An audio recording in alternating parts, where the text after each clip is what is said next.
divan je grad kad budi se dan. Ako vam se u životu već dogodilo ili će vam se dogoditi možda jednog dana da se zaljubite u pravog Dalmatinca, morat ćete ga svako malo pripitomiti na jedan poseban način, a to bi bio onaj preko kužine normalno. Morat ćete mu svako malo skuvat pašticadu s domaćim njokima i na kraju kao desert poslužiti rožatu. Vi svi vjerni gledatelji i gledateljice znate da smo pašticadu već radili.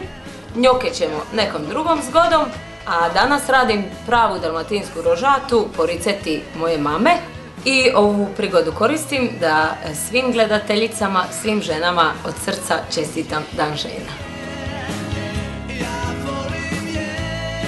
Prvi korak je taj da ćemo kristal šećer, 10 žlica, rastopiti na laganoj vatri u ovoj vatrostalnoj zdjeli i to do trenutka dok ne postane karamel, dakle ona svijetlo smeđa boja, skroz se mora rastopiti u karamel. O kako divan je grad kad budi se dan, jer sa mnom si ti, ta ljubav mi daš. Dakle, pazite da vam ne zagori, da se ne svrne, malo to dugo traje, ali na kraju ispadne baš onako kako treba, tako da morate puno krugova učiniti.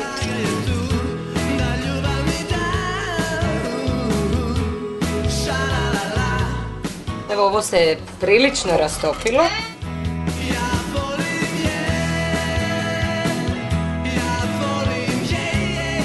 Sad kad se ovo dovoljno rastopilo, sad ćete uzeti ove čapateće ili neku krpu da vas ne bi ispeklo i onda ćete ovako lagano ovaj karamel skroz po zdjeli vatrostalnoj rasprostraniti.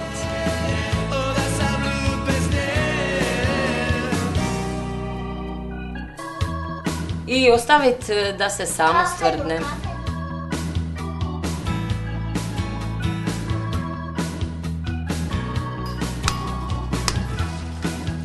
Sad na red dolaze jaja. 12 jaja ću u ovako velikoj zdjeli lagano mišati sve dok se bjelanca totalno ne spoje sa žumancem, ali ni slučajno nemojte mišati mikserom jer onda to nije to. I pri tome treba paziti da se ne zapjeni, dakle mora biti jedna smjesa glatka. Opet mišan, dakle lagano, bez puno jakih i brzih pokreta. Kad su se jaja dobro izmutila, onda ću staviti 250 grama šećera u prahu i dobro opet sve to izmutiti.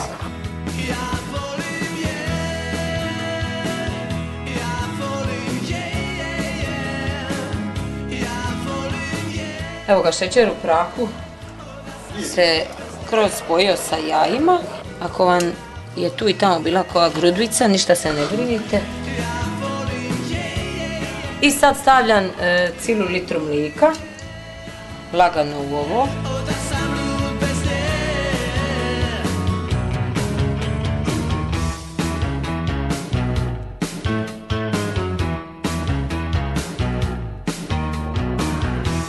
I sad ću vam otkriti jednu tajnu. Da bi vam rožata bila glatka kao puding, da ne bi bilo u njoj nikakvih grudvica, smjesu ćemo prociditi kroz procidaču i to što sitniju.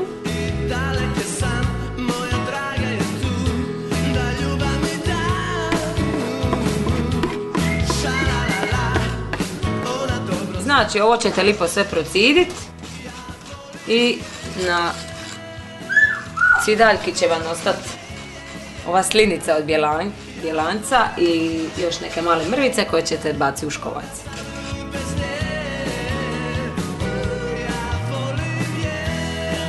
Vjerojatno ste primijetili da sam vatrostalnu stavila u još jednu okruglu škrovadu koju ću sad napuniti vruće vode do negdje malo više od pola da vam ne bi sad opet prilazila voda.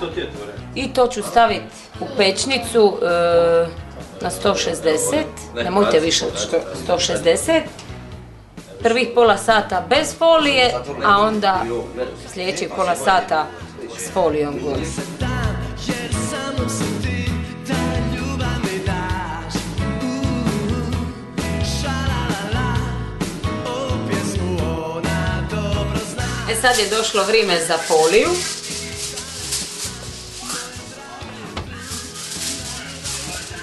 Prekičuje foliju.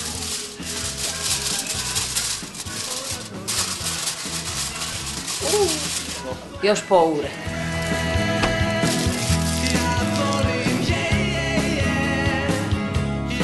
Nakon jednog uru vremena, kad je ona malo uvatila bojice na vrhu, ja ću to sad izvaditi. Još je malo protresite, da se lagano odvoji od stijenki vatrostalne. S obzirom da nam je ožujak vrlo hladan i vanka dere bura, ja ću to sad odnijeti vanka da se to oladi.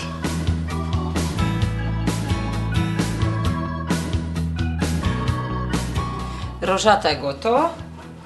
Prvo je bila vanka na buri, onda sam je malo stavila u frižider. I evo sad to treba ovako izgleda, znači kad okrećete vatrostalnu, ona mora unutra se mrdati. Možete ukrasiti sa šlagom i politi sa malo originalnog maraskina.